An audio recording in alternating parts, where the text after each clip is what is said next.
La TVA ou comment payer sur tout le temps. Bienvenue sur cette nouvelle série de vidéos dans laquelle on va parler d'impôts historiquement, comment ils ont été créés, comment ils fonctionnent, les différents taux et surtout comment ils impactent notre vie au quotidien. Et aujourd'hui, on commence avec la TVA.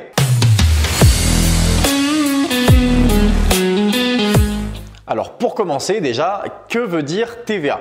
TVA, ça signifie taxe sur la valeur ajoutée. Alors première chose, histoire de bien se situer dans le temps, il faut savoir que comme à notre habitude de bon français, eh bien c'est nous qui avons instauré la TVA en premier. Et oui, à défaut de l'être dans d'autres domaines, eh bien on peut au moins dire qu'on est champion du monde en matière de fiscalité. Vous le croyez ça, l'équipe de France est championne du monde? Alors, si vous faites vos recherches, vous allez vous rendre compte qu'elle a été inventée en réalité en 1919 en Allemagne. Pour autant, c'est bien en France qu'elle a été appliquée pour la première fois en 1954 grâce à Maurice Lauré. Maintenant, pour parler du principe, celui-ci est vraiment très simple puisqu'il s'agit d'un impôt sur la consommation. En d'autres termes, plus vous consommez, plus vous payez. Mais attention, quand je dis que plus vous consommez, plus vous payez, le taux reste le même, d'accord? Il est proportionnel. Ça veut dire que si vous dépensez 100, vous allez payer 100 plus un taux de TVA qui sera le même que si vous payez 1000 par exemple. Simplement, dans le cadre d'une TVA à 20% par exemple, vous achetez 100, vous payez 120. Si vous achetez 1000, vous payez 1200. Mais on est sur un taux de 20%, contrairement notamment à l'impôt sur le revenu qui lui applique un barème qui est progressif. C'est-à-dire que plus vous gagnez, plus vous payez, mais dans une proportion qui augmente au fur et à mesure que les revenus augmentent également. Je vais reprendre un exemple très simple pour illustrer tout ça. Donc, par rapport aux 100 € que je dépense, la TVA, admettons qu'elle soit de 20% puisque c'est le taux normal et j'y reviendrai juste après. Donc, quand je paye 100 hors taxe, je paye 120 TTC. Ça veut dire qu'il y a 20 de TVA. Si j'achète un produit 2 fois plus cher, donc je paye 200 hors taxe, je vais payer 240 TTC. La TVA est donc passée de 20 à 40, elle a doublé, ce qui est normal parce que le prix a doublé également. À l'inverse, dans le cadre de l'impôt sur le revenu, l'IR, eh bien ça marche pas tout à fait de la même façon puisque le barème est progressif. Plus vous gagnez, plus votre taux augmente. Je reprends l'exemple, si vous gagnez 100, vous allez payer, admettons, 30 d'impôts. Par contre, si vous gagnez 200, vous n'allez pas payer 60 d'impôts, mais peut-être 70 ou 75.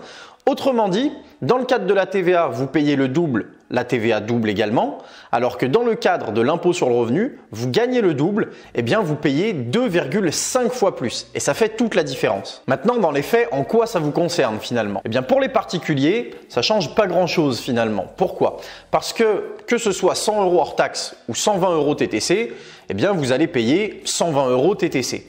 La seule différence d'avoir le montant détaillé du prix hors taxe et de la TVA sur votre ticket de caisse, c'est de savoir combien vous avez donné à l'État finalement. Par contre, en société, il y a une petite subtilité qui fait vraiment toute la différence, qui est que d'un côté, on va collecter de la TVA sur les ventes qu'on va réaliser, mais de l'autre côté, on va déduire de la TVA sur les acquisitions qu'on va réaliser. Je vais prendre un exemple très simple. Aujourd'hui, si vous êtes sur cette chaîne, c'est que vous vous intéressez à la gestion de patrimoine, parce que je suis moi-même gestionnaire de patrimoine au sein du cabinet auquel je suis associé avec un ami d'enfance.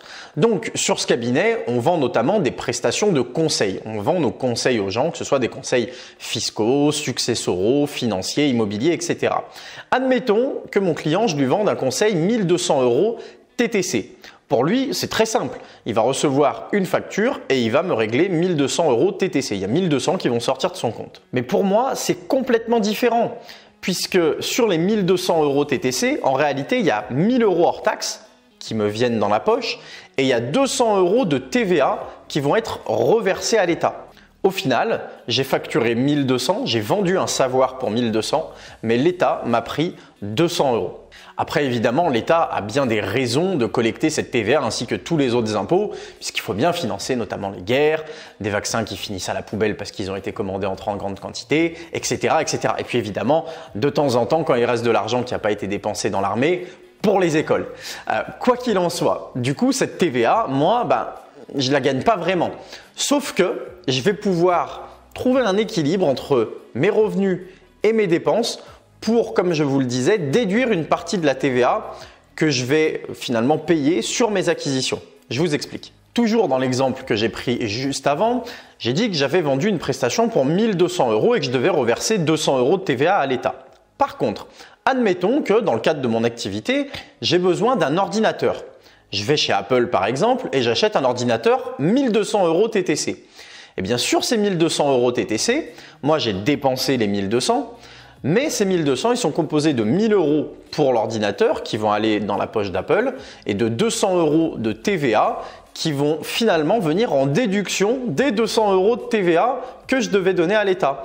Donc d'un côté, j'ai vendu pour 1 200, je devais payer 200 à l'État. J'ai payé un service 1 200 sur lesquels il y a 200 de TVA. Un service, en l'occurrence, là c'est un produit, donc l'ordinateur. Eh bien les 200 € de TVA que j'ai payés vont venir compenser les 200 € de TVA que je devais reverser. Ça s'annule et je ne dois plus rien à l'État. Mais évidemment, il y a une limite à tout ça parce que le but d'une société, c'est d'être rentable et de générer du profit, donc de faire plus d'argent que ce qu'on en dépense. Je vais prendre un exemple. Si je fais 200 000 € de vente de conseils, d'accord ? Sur ces 200 000 €, je vais collecter 40 000 € de TVA que je dois reverser à l'État. Si à côté, j'ai des charges courantes, donc plein de dépenses, j'achète un ordinateur, j'achète du matériel pour tourner des vidéos, etc. Bref, peu importe les dépenses, admettons que j'ai 100 000 € de dépenses soumises à une TVA à 20%. Donc je vais récupérer, je vais déduire 20 000 € des 40 000 € de TVA que je devais reverser.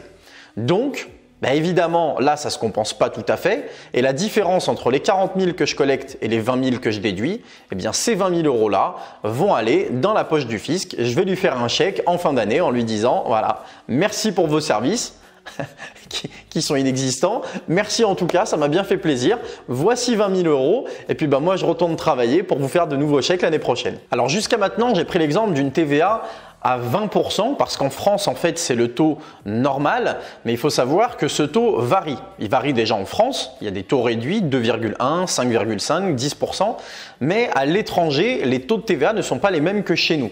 Donc, il faut bien en tenir compte, évidemment, dans les calculs, notamment quand on est en entreprise. Encore une fois, quand on est particulier, on ne voit pas forcément la différence. On a une note TTC au restaurant, qu'on ait payé 20% sur l'alcool ou un pourcentage réduit sur la nourriture, etc.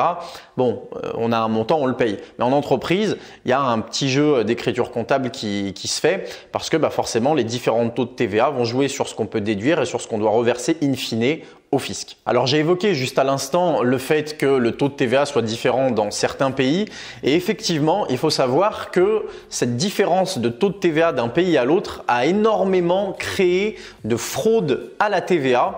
On l'a vu notamment récemment parce que c'est quelqu'un qui fait l'actualité avec Marco Mouli, les jeux d'échange entre différents pays qui sont pas soumis au même TVA, etc. Je vais pas rentrer dans tous les détails, mais en tout cas voilà, il y a eu beaucoup de fraude à la TVA. Si jamais ça vous intéresse, n'hésitez pas à nous le dire. Éventuellement, on pourra faire une vidéo complète sur le sujet pour parler des moyens utilisés par certaines personnes pour frauder la TVA. Quoi qu'il en soit, si cette vidéo ici vous a plu, n'hésitez pas à mettre un like, ça nous aide énormément et puis à vous abonner à la chaîne pour ne rien rater des prochains contenus parce que comme je vous l'ai dit, ça va être une série de vidéos dédiées à l'impôt et il y en a encore plein qui vont arriver par la suite.